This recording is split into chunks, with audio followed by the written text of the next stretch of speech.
महाराष्ट्राचे माजी मुख्यमंत्री आणि भाजपा खासदार नारायण राणे यांच्या एका वक्तव्याची जोरदार चर्चा सध्या कोकणातील गावागावात तसेच सोशल मीडियावरील विविध ग्रुपमध्ये सुरू आहे. ती म्हणजे कोकणात होऊ घातलेल्या अणुऊर्जा प्रकल्पांविषयी. नमस्कार, आपण पाहताय कोकणी गॉसिप. नारायण राणे यांनी एका आयोजित पत्रकार परिषदेत म्हटल्याप्रमाणे राज्यात अणुऊर्जा प्रकल्पांना विरोध केल्यास राणेंनी विरोध थांबवला जाईल असं स्पष्ट वक्तव्य केलंय. शिवाय राजापूर तालुक्यातील धोपेश्वर बारसू परिसरातील प्रस्तावित अणुऊर्जा प्रकल्पाबाबत बोलताना राणे म्हणाले की या प्रकल्पामुळे राज्याला मोठ्या प्रमाणात वीज उपलब्ध होऊन औद्योगिक विकासाला चालना मिळून 1 ते 1.5 लाख रोजगार निर्मिती होणार आहे. तसेच विरोधकांवर निशाणा साधत त्यांनी काही जण एजंटगिरी करून पैसे कमवत आहेत, प्रकल्पांना विरोध करण्यापेक्षा स्वतः प्रकल्प आणावे, अन्यथा अशा भूमिकेला आम्ही खपवून घेणार नाही असं वादग्रस्त वक्तव्य नारायण राणे यांनी केलंय. अशा प्रकारे रिफायनरी प्रकल्पांना समर्थन देणारे राणेंनी सुरुवातीच्या काळात म्हणजे 2018च्या दरम्यान स्थानिक ग्रामस्थांच्या बाजूने या प्रकल्पाला काही प्रमाणात विरोध केला होता. पण मात्र नंतर केंद्रात मंत्री आणि भाजपात प्रवेश केल्यानंतर त्यांनी कोकणच्या औद्योगिक विकासासाठी हा रिफायनरी प्रकल्प झालाच पाहिजे अशी पूर्ण समर्थनाची भूमिका बदलली. शेवटी राजकारणी ते पैसे मिळाले, पद आले, कधी बदलतील सांगता येत नाही. राणेंच्या याच वक्तव्यावरून राणेंची हुकुमशाही आम्ही सिंधुदुर्गात चालू देणार नाही, अणुऊर्जा प्रकल्पाविरोधात शिवसेना जनतेसोबत आहे असं मत परशुराम उपरकर यांनी व्यक्त केलं आहे. कोकणात होऊ घातलेल्या प्रस्तावित अणुऊर्जा प्रकल्पांमुळे स्थानिकांची घरे, बागायती, आंबे, काजू, मासेमारी आणि उपजीविकेची साधने बाधित होणार असल्यानं नागरिकांनी या प्रकल्पांना विरोध सुरू केलाय. मात्र प्रकल्पांना विरोध करणाऱ्यांना फटके देऊ अशी भाषा खासदार नारायण राणे करत आहेत. लोकशाहीत अशा प्रकारची भाषा अयोग्य असून ती निषेधार्ह आहे असं उपरकर म्हणाले.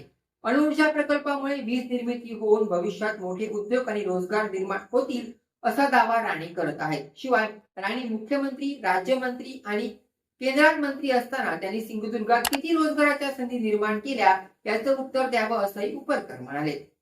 आता ही झाली राजकारण्यांची बदलती भाषा. देशातील राजकारणात कोणता नेता कधी बदलेल हे आपण कधीही सांगू शकत नाही. एकीकडे मुख्यमंत्र्यांच्या उपस्थितीत 4 बड्या कंपन्यांसोबत अणुऊर्जा प्रकल्पासंदर्भात 6.5 कोटींचा करार केला गेला. या संदर्भातील बातम्या प्रसार माध्यमात प्रसारित करण्यात आल्या. तर दुसरीकडे त्याच पक्षातील खासदार वडील आणि मंत्रिपदावर असलेला मुलगा आमदार हे 2 वेगवेगळ्या बातम्यात येत आहेत.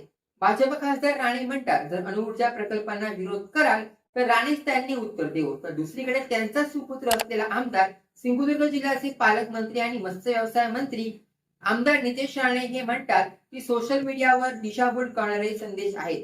देवगडात असा कोणताही प्रकल्प प्रस्तावित नाही, असा कोणताही प्रकल्प देवगडात येणार नाही. नक्की याला म्हणायचं काय हा प्रश्न सध्या कोकणातील प्रत्येक जनतेला पडलाय. एकाच पक्षातले वरिष्ठ नेते अशी क्षणाक्षणाला भाषा बदलत असतील तर मांजरीच्या खेळात उंदराचं मरण अशी परिस्थिती कोकणी जनतेची झालंय असं वाटतंय. पण सध्या कोकणातील गावागावात एकच चर्चा सुरू आहे, ती म्हणजे रिफायनरी असू देत, मायनिंग असू देत, नाहीतर अणुऊर्जा प्रकल्पांना होणारा विरोध विरोध विरोध. आजकाल प्रत्येक जण प्रकल्पांना विरोध करताना दिसत आहेत. पण सर्वसामान्य जनता विरोध करताना त्यांनी निवडून दिलेले लोकप्रतिनिधी जनतेच्या विरोधात जर बोलत असतील तर सर्वसामान्य लोकांनी पाहायचं तरी कोणाकडे हाच एक प्रश्न पडला आहे.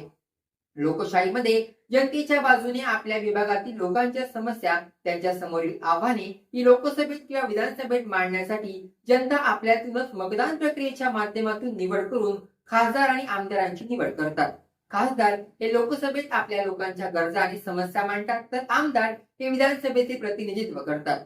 पण जर हेच लोकप्रतिनिधी लोकांच्या विरोधात जाऊन स्वतःच्या राजकीय फायद्यासाठी जनतेविरोधी भूमिका घेत असतील तर मतदार राजाने आगामी काळात विचार करणं खूप गरजेचं आहे. सध्या सिंधुदुर्गाची राजकीय स्थिती पाहिली तर आमदार, मंत्री आणि खासदार हे एकाच घरातले आहेत, शिवाय सत्ताधारी आहेत. रत्नागिरीची काही अंशी परिस्थिती तीच आहे. त्यामुळे भविष्यात जर कोकणात संगनमतानं विनाशकारी प्रकल्प आले तर कोकणच्या विनाशाला कोकणी जनताच कारणीभूत ठरणार आहे. कारण विकासाच्या नावाखाली आपणच त्यांना मतदान केलंय, पण विकास कसा करणार हे मात्र मतदान करताना प्रचार करणाऱ्या कार्यकर्त्यांना आपण विचारायला विसरलो. काय नाही, आमचोच तो आपला भलाच करतो असा म्हणाल कोकणी माणूस सध्या फसत चालला. कोकणातील गावागावातील मायनिंग असू दे, रिफायनरी असू दे, नाहीतर अणुऊर्जा प्रकल्प, जर यातून रोजगार निर्मिती होणार असली तर निसर्गाने समृद्ध असलेला कोकणचा सत्यानाश होणार हे जनतेला आता समजलं आहे. त्यामुळे जनता याला विरोध करत आहे. याला हा विरोध करताना लोकांनी निवडून दिलेले लोकप्रतिनिधी जर धमकीची भाषा करत असतील तर सर्वसामान्यांनी पाहायचं तरी कोणाकडे? जर सत्ताधाऱ्यांना लोकांचा खराच विकास करायचा असेल तर पर्यावरणपूरक प्रकल्प कोकणात आणावे. उदाहरणार्थ आंबा प्रक्रिया कंपनीशी करार करावा. कोकणात तागली माशाचं उत्पादन मोठ्या प्रमाणात होतं, त्याविषयी रोजगार आणावेत असं कोकणी जनतेचं मत आहे.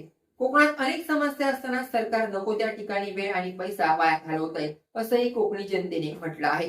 रिफायनरी असू देत किंवा अणुऊर्जा असू देत, या सर्व विनाशकारी प्रकल्पांना कोकणी जनता कायम विरोधच करेल. मोडूक तयार पण बापाचो नाही असो पण कोकणी जनतेने घेतलेलो असा. त्या सगळ्यात कोकणातल्या कोकणी माणसा खाऊ होतोय राखणदार, जो कोकण वाचयतलो. कोण होतो कोकणचं राखणदार या त्या हेतुबाग आणि रवानातच माहीत. एकंदरीत कोकणात येणारे रिफायनरी, मायनिंग आणि अणुऊर्जा प्रकल्प हवेत की नको यावर तुमचं मत काय आहे आम्हाला कमेंट करून सांगा. आणि कोकण आणि गोव्यातील अशाच गॉसिप पाहण्यासाठी पहा फक्त कोकणी गॉसिप. नमस्कार.